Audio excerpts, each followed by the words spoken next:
হরিপদবাবু, আরও সামান্য রেশন আমাকে দিন না দয়া করে, নইলে আমরা স্বামী স্ত্রী না খেয়ে মরব। তুই মরিস কি বাঁচিস সেটা আমার দেখবার সময় নেই। আগে টাকা দিয়ে তারপর জিনিস পাবি। আমি আর তোকে বাকিতে জিনিস দিতে পারবো না বলে দিলাম। হরিপদদা, দয়া করো, আমাকে সত্যি বলছি, না খেতে পেয়ে মরে যাবো একবারে। আর কত বাকি দেবো তোকে? অনেক টাকার রেশন তোমার নামে বাকির খাতায় আছে, আর একটি দানাও তোমাকে বাকি দিতে পারবো না। বাবু, সত্যি বলছি, আমি কয়েকদিনের মধ্যে দেনা চুকিয়ে দেবো। মায়ের দিবি বলছি, এবারের মতো চাল ডাল মশলাপাতি আমাকে দিয়ে দিন। তোমার এই একই কথা প্রতিবার শুনে আসছি। এই আগামী মাস করতে করতে 6 মাস হতে চলেছে। এভাবে তোমাকে বাকিতে দিতে থাকলে আমি পথে বসবো। সত্যি বলছি, আমি আগামী মাসে সব বাকি টাকা দিয়ে দেব। দয়া করুন এবারের মতো। দূর হ বলছি। বললাম তো আমার দোকানে কোনো অনুরোধ রাখতে পারবো না আমি। বেরো বেরো এখান থেকে, চলে যা দোকান থেকে। ঠিক আছে, চলে যাচ্ছি। এই যে শুনছো, একটা কথা ছিল। আহা, ডাকলে তো পেছন থেকে। তোমাকে কতদিন না বলেছি আমাকে কাজে যাবার সময় পেছন থেকে ডাকবে না। আমার ভুল হয়ে গেছে, আর কখনো ডাকবো না তোমাকে পেছন থেকে। আসলে একটা কথা বলার ছিল। কথা বলবার ছিল যদি আগেই তো বলতে পারতে, নয়তো সন্ধেবেলায় বাড়ি ফেরবার পর বলতে পারতে। ঘর থেকে বের হবার সময় কেন পিছু ডাক দিলে তুমি? বললাম তো আর ডাকবো না, কিন্তু কথাটা তো শোনো আমার। আরে বলো, তাড়াতাড়ি বলো। বলছিলাম যে আমার না খুব বড় মাছ খেতে ইচ্ছে করছে। তুমি কাজ থেকে ফেরবার সময় বাজার থেকে বড় মাছ আনবে গো আমার জন্য। আদিক্ষেতা, বড় মাছ খেতে ইচ্ছে করছে? আমি পারবো না ওসব মাছ টাছ আনতে আমার কাজে ফেরবার পথে। আমার ইচ্ছেটাকে গুরুত্বই দিল না। অবিনাশ কাকু বাড়িতে আছেন? ও, তুমি নগেনের মেয়ে পূজা, তাই না?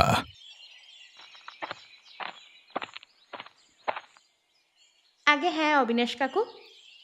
কি ব্যাপার, নগেনকে দেখতে পাচ্ছি না অনেক দিন ধরে, সে আমার কাছে আসছে না কেন? বাবার খুব শরীর খারাপ দুদিন ধরে, ওষুধপত্র কেনার টাকা নেই, তাই আমি এসেছি আপনার কাছে কিছু সাহায্য চাইতে।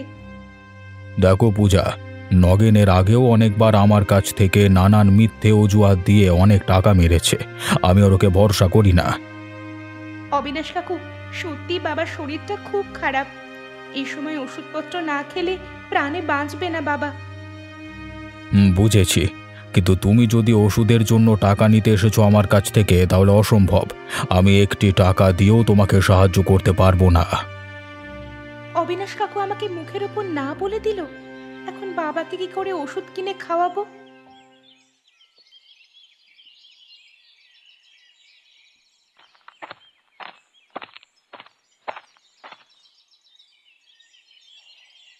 ওহ, তুমি এসে গেছো? কই কই, দেখি দেখি কি এনেছো। খিদেতে পেটটা একেবারে মোচড় দিয়ে উঠছে। কি গো, মুখ লটকে বসে আছো কেন? শুধু সব সময় খাই, এবার আমাকেই খেয়ে ফেলো না, আর ভাল লাগে না। মরণ!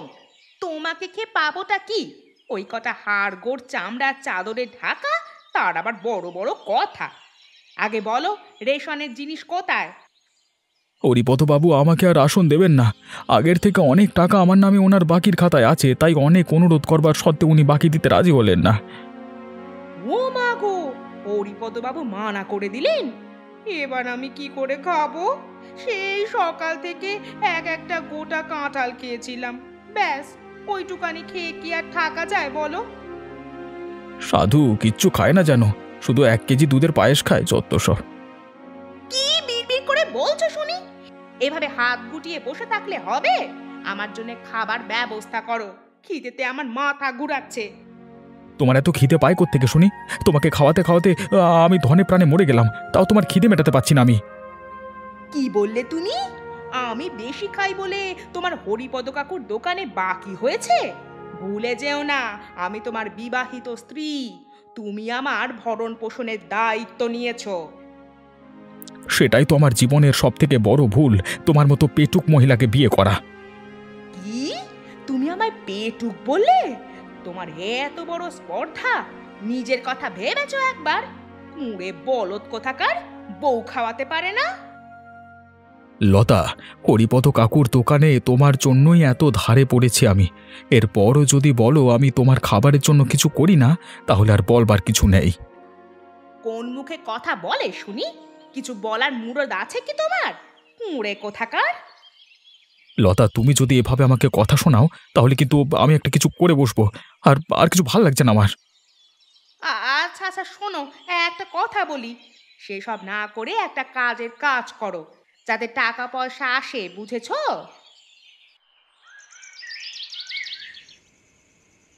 কিরে পূজা, তোকে একটা কাজে পাঠালাম, সেটাও করতে পারলি না? সত্যি ভাবতে কষ্ট হয়, তুই নাকি আমার মেয়ে কলা। বাবা, আমি ভীষণ কষ্ট পাই তোমাকে বাবা বলে পরিচয় দিতে। তুমি একদম সুস্থ অবস্থায় আছো, আর আমাকে পাঠিয়েছো অবিনাশবাবুর কাছে টাকা আনবার জন্যে। হ্যাঁ, পাঠিয়েছিলাম এই ভেবে যে তুই আমার মেয়ে, তোকে বোঝাতে হবে না, তুই ঠিক আমার মতো বুদ্ধি খাটিয়ে অবিনাশবাবুর কাছ থেকে কিছু টাকা মেরে আনবি। ছি ছি বাবা, তুমি কতটা নিচু হয়ে গেছো! আমাকেও তুমি তোমার স্বার্থে ব্যবহার করতে শুরু করলে। আরে থাম তো, বড় চটর পটর কথা বলছিস। একটা কাজ দিয়েছিলাম, সেটাও পারলি না। মেয়ে মানুষ একটু কান্নার ভান করে দুটো মিষ্টি কথা বললে ইতিমধ্যেই লোক পটে যায়, সেখানে বুড়ো অবিনাশকে তুই পটাতে পারলি না। ধিক্কার ধিক্কার তোর, ছি ছি ছি ছি। এ কেমন বাবা! নিজের স্বার্থের জন্যে নিজের মেয়েকে যে অসৎ পথে ঠেলে দিতে দ্বিধা করে না। হে ভগবান, আমি কি করি এখন? অবিনাশবাবু বাড়িতে আছেন? হরিপদদা, আসুন আসুন।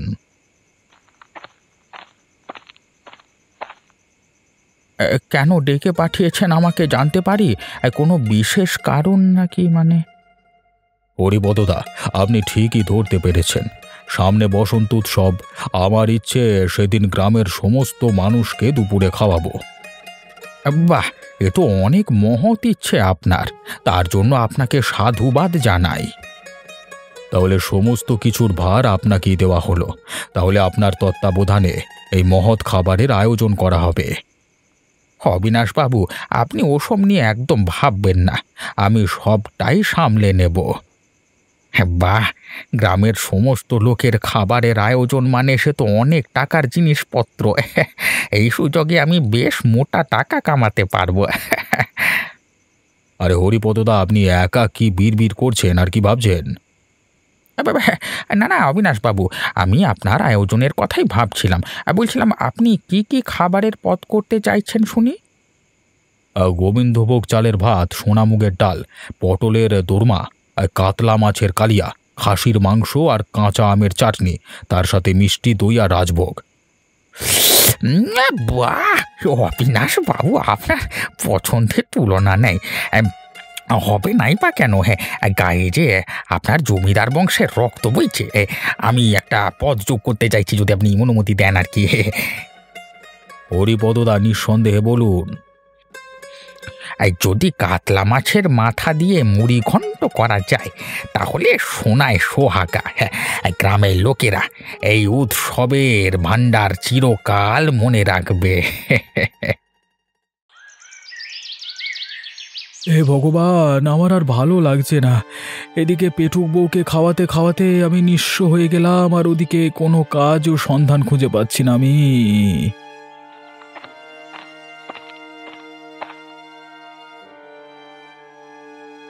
গোপাল জেঠু, তুমি কেন মন খারাপ করে বসে আছো এখানে?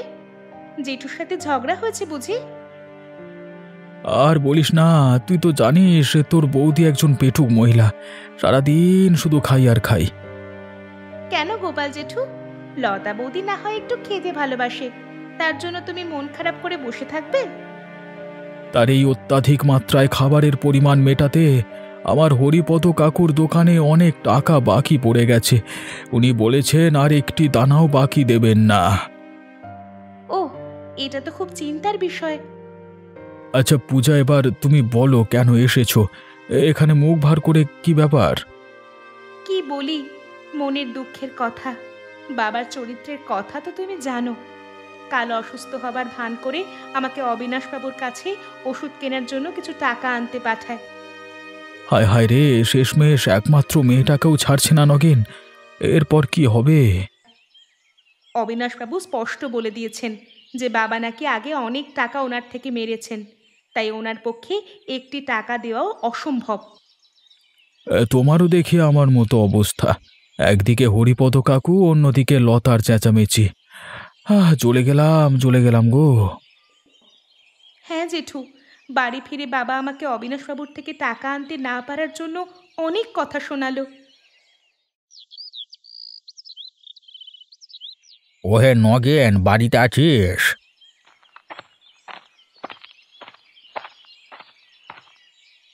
ও হরিপদ কাকু, হঠাৎ আমার বাড়িতে? একটি বিশেষ দরকারে তোমার সাহায্য চাই, সে ব্যাপারে কথা বলতে এসেছি। বিশেষ ব্যাপারটা কি জানতে পারি? মোড়ল মশাই আমাকে গ্রামের সমস্ত লোককে নিমন্ত্রণের ভার দিয়েছে। আমার একার পক্ষে এটা সম্ভব হবে না, তাই তোমার সাহায্য চাই। হঠাৎ মোড়ল মশাই গ্রামের সমস্ত লোককে কেন নিমন্ত্রণ দিতে চাইছে? এইবার উনি ওনার বাড়িতে বসন্ত উৎসবের আয়োজন করবেন, তাই গ্রামের সকলকে উপস্থিত থাকবার নিমন্ত্রণ দিতে বলেছেন। হরিপদ কাকু, আমাকে ক্ষমা করবেন, আমি আপনাকে এই ব্যাপারে কোনো সাহায্য করতে পারবো না। আসলে আপনার প্রতি আমার কোনো ক্ষোভ নেই, কিন্তু ওই অবিনাশবাবুর কোনো কাজে আমি নেই। নগেন, এমন কথা বলো না, অন্তত আমার মুখের দিকে চেয়ে না হয় আমাকে সাহায্য করলে। এত লোকের মহাভোজের আয়োজন আমি একা সামলাতে হিমশিম খাবো, তাই তোমার সাহায্য চাই। মহাভোজ? মোড়ল মশাই মানে মহাভোজের আয়োজন করেছেন? কি কি খাওয়াবেন? কি কি খাওয়াবেন না সেটা বলো। গোবিন্দভোগ চালের ভাত, সোনামুগের ডাল, পটলের দোরমা, কাতলা মাছের কালিয়া, মুড়ি ঘণ্ট, খাসির মাংস, কাঁচা আমের চাটনি, মিষ্টি দই, রাজভোগ। ওরে কলা, আমার জিভ দিয়ে জল টপকাচ্ছে টপাক টপাক করে। কাকু, আমি তোমাকে সাহায্য করতে রাজি আছি। তুমি এত করে যখন বলছো, মানে আমার মানে বুঝতেই পারছো, আমি তোমার কথা কি করে ফেলি বলো? এই মহাভোজ কোনোভাবেই এড়িয়ে যাওয়া যাবে না।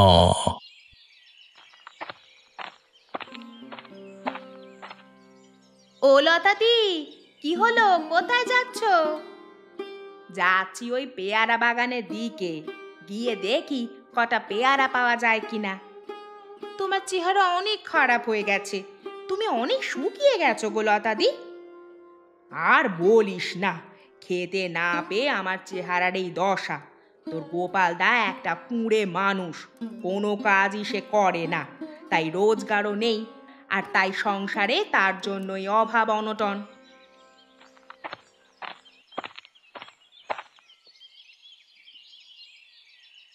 আরে লতা বৌদি, নীলিমা, ভালোই হলো তোমাদের সাথে দেখা হয়ে গেল। তাহলে তোমাদের নিমন্ত্রণটা সেরেই ফেলি। হ্যাঁ নগেন, তুমি আমাদের নিমন্ত্রণ করবে? কিন্তু কোন খুশিতে? তোমার মেয়ের বিয়ে বুঝি? আরে না না, পূজার বিয়ে এত তাড়াতাড়ি দেবো না। তাহলে কিসের নিমন্ত্রণ বলো? ওই মোড়লবাবু বসন্ত উৎসবের দিন মহাভোজের আয়োজন করেছেন, তাই গ্রামের সমস্ত মানুষকে নিমন্ত্রণ করবার ভার আমাকে আর হরিপদ কাকুকে দিয়েছেন, বুঝলে?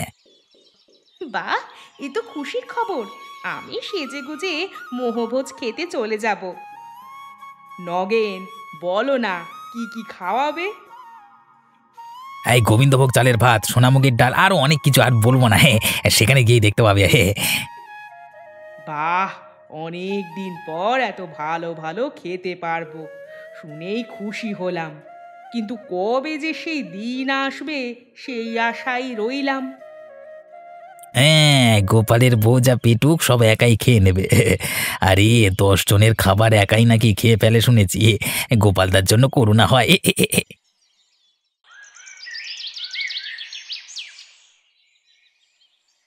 অবিনাশ বাবু, আপনার গ্রামের সমস্ত মানুষকে নিমন্ত্রণ করবার কাজ আমরা সম্পূর্ণ করে ফেলেছি। অনেক অনেক অভিনন্দন। হরিপদবাবু, আপনি না থাকলে আমার পক্ষে এত বড় আয়োজন করা অসম্ভব হতো। সে তো আমি আপনার সাথে সর্বদাই আছি, তবে শুধু আমাকে বললে কি করে হবে? আমি নগেনকেও সাথে করে নিয়েছিলাম, কারণ আমার একার পক্ষে একদমই সম্ভব ছিল না। বেশ বেশ ভালো করেছো। আমি দুজনের উপর বেজায় খুশি। দুজনে মিলে বাজার হাট প্যান্ডেলের ব্যবস্থা সবকিছুই করতে হবে। অবিনাশবাবু, আপনি চিন্তা করবেন না, আমরা আছি। আপনার সব কাজ আমরা খুব ভালোভাবে সামলে নেব। মহা আনন্দে বড় করে মহাভোজের আয়োজন করো, তার জন্য আমি একটুও কিপটেমি করব না। আরে গ্রামের বসন্ত উৎসবে সমস্ত লোক মহাভোজ খুব আনন্দ করে খাবে।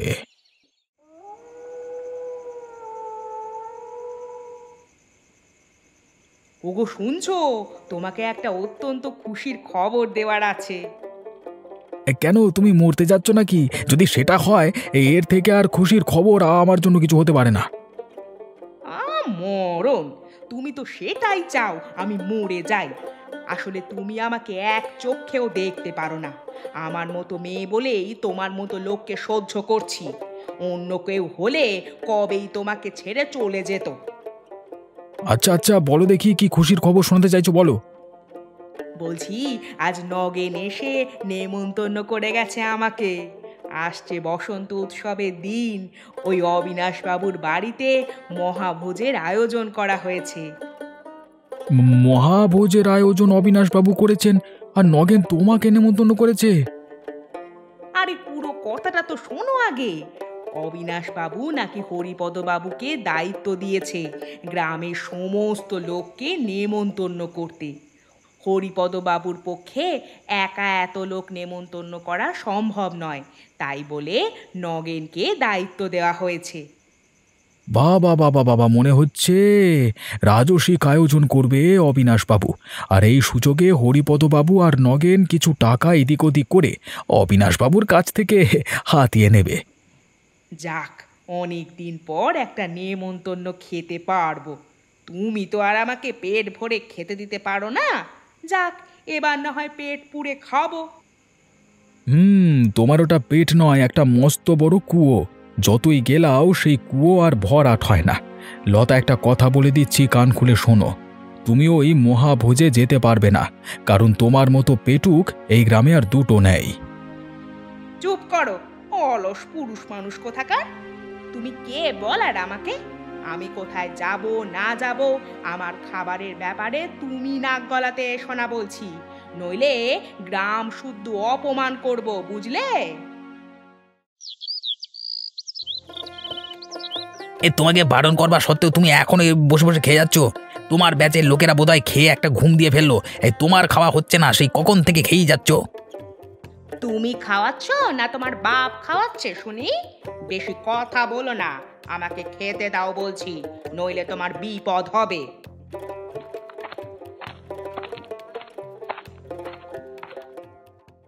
কি হলো, কি হলো?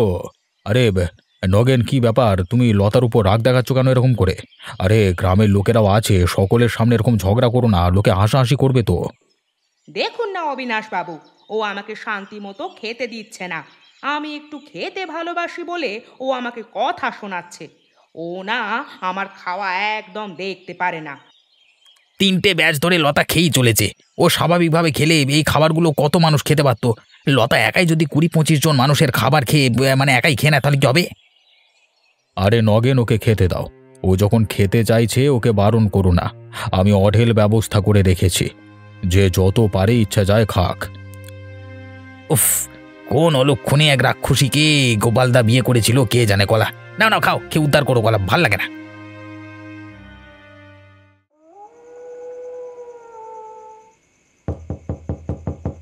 অবিনাশবাবু, ও অবিনাশবাবু, একটু দরজাটা খুলবেন, আমি বিপদে পড়ে এসেছি আপনার কাছে। গোপাল, এত রাতে কি হলো আবার? কারোর কোনো বিপদ নাকি? আগে আমার স্ত্রী লতার খুব পেটে যন্ত্রণা করছে।